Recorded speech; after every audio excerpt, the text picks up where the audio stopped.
Hello friends, আজ আমি আর একটা নতুন রেসিপি নিয়ে আপনাদের সাথে এসে গেছি। একটি নতুন রেসিপি শেয়ার করব। তো রেসিপিটি হচ্ছে ইলিশ মাছের একটি রেসিপি। ইলিশ মাছগুলো দেখতে পাচ্ছেন ভালো করে আমি কেটে ধুয়ে নিয়েছি। নেওয়ার পর আর মশলাটা আমি তৈরি করে নিয়েছি। তার জন্য নিয়েছি সর্ষে এবং পোস্ত, আর কয়েকটা কাঁচা লঙ্কা নিয়েছি। পোস্তটা একটু পরিমাণে বেশি দিয়েছি, আর এটা নিয়েছি সাদা সর্ষে, মানে সবুজ সর্ষে যেটা, সর্ষেটা একটু কম দিয়েছি, পোস্তটাই বেশি দিয়েছি। আর এই কয়েকটা কাঁচা লঙ্কা দিয়েছি। এই মশলাটা আমি ফার্স্টে বেটে নিচ্ছি। একটু সামান্য জল দিয়ে দিলাম, মিক্সিতে দিয়ে ভালো করে আমি এটা পেস্ট করে নেব, একদম স্মুথ একটা পেস্ট বানিয়ে নেব। আর এদিকে ইলিশ মাছগুলো ভালো করে নুন আর হলুদ গুঁড়ো মাখিয়ে নিচ্ছি। নুন আর হলুদ গুঁড়ো মাখিয়ে নেওয়ার পর মাছগুলো আমি একটু ভেজে নেব।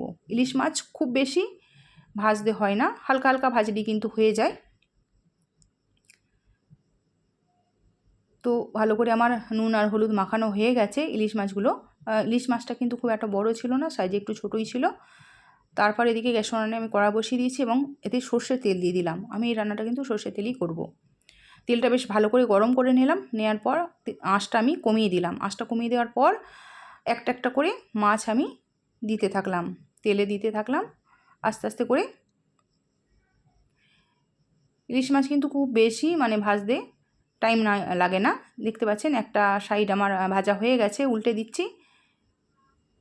খুব তাড়াতাড়ি কিন্তু ভাজা হয়ে যায়।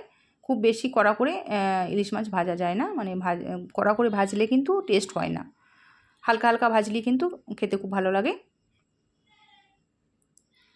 ইলিশ মাছগুলো ভাজা হয়ে গেছে, আমি এবার তুলে নিচ্ছি একটা পাত্রে।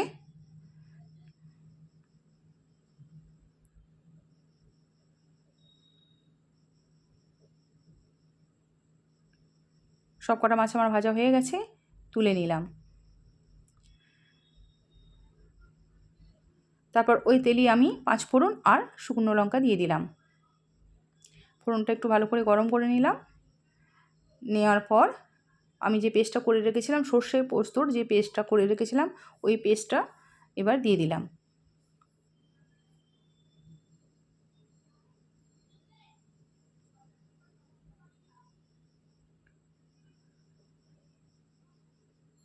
দিয়ে দিলাম পরিমাণ মতো লবণ। এটা পরিমাণ মতো নিজেকে বুঝে কিন্তু দিতে হবে।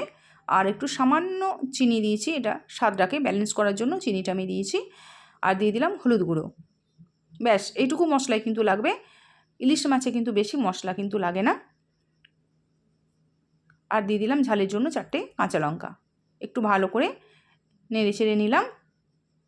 এটা কিন্তু খুব বেশি নাড়াচাড়া করা যাবে না বেশি সময় ধরে, তাহলে কিন্তু এটা একটা অন্যরকম তেতো তেতো ভাব এসে যাবে বা কষা কষা ভাব এসে যাবে। যেহেতু এটা পোস্ত দেওয়া আছে, তাই 1 মিনিট মতো একটু নাড়াচাড়া করে নিলাম। জলটা যখন একটু শুকনো শুকনো হয়ে গেছে, তারপর আমি মিক্সিতে যেটা আমি মশলাটা মেটেছিলাম, সর্ষে পোস্তটা মেটেছিলাম, সেই মিক্সি বাটিটা ধুয়ে জলটা দিয়ে দিলাম। এটা পরিমাণ মতো আমি জল দিচ্ছি, যে যেরকম গ্রেভি রাখবে সেই অনুযায়ী আমি জলটা দিচ্ছি। যতটা পরিমাণে আমি গ্রেভিটা রাখবো সেই অনুযায়ী কিন্তু আমি জলটা ব্যবহার করেছি এখানে। এবার ঝোলটা টকবক করে যায় ফুটবে, তখন আমি ভেজে রাখা মাছগুলো দিয়ে দেব। ঝোলটা এবার আস্তে আস্তে ফুটছে।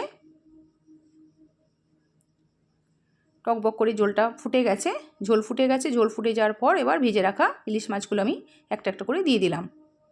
বন্ধুরা, আমার চ্যানেলটিকে সাবস্ক্রাইব করবেন এবং ভালো লাগলে লাইক, কমেন্ট এবং শেয়ার করে দেবেন।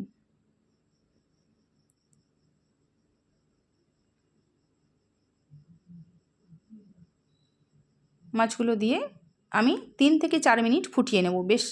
বেশিক্ষণ কিন্তু আমি ফোটাবো না, ইলিশ মাছ খুব তাড়াতাড়ি নরম হয়ে যায়। তো 3 থেকে 4 মিনিট আমি হাই ফ্লেমে ফুটিয়ে নেব। এটা হাই ফ্লেমে আমি কিন্তু ফোটাচ্ছি, লো ফ্লেমে না। 3 থেকে 4 মিনিট আমি হাই ফ্লেমে মাছগুলো ফুটিয়ে নেব। তারপরেই আমার কিন্তু রেডি হয়ে যাবে সর্ষে পোস্ত ইলিশ, একদম রেডি হয়ে যাবে।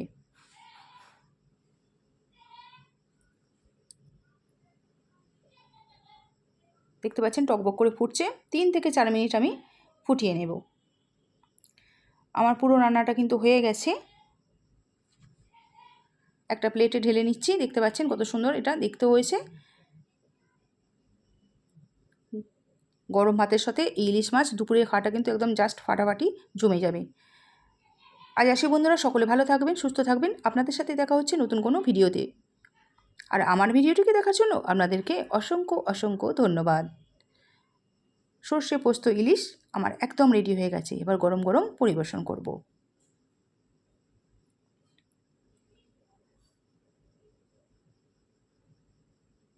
সকলে ভালো থাকবেন, সুস্থ থাকবেন। Bye bye, tata.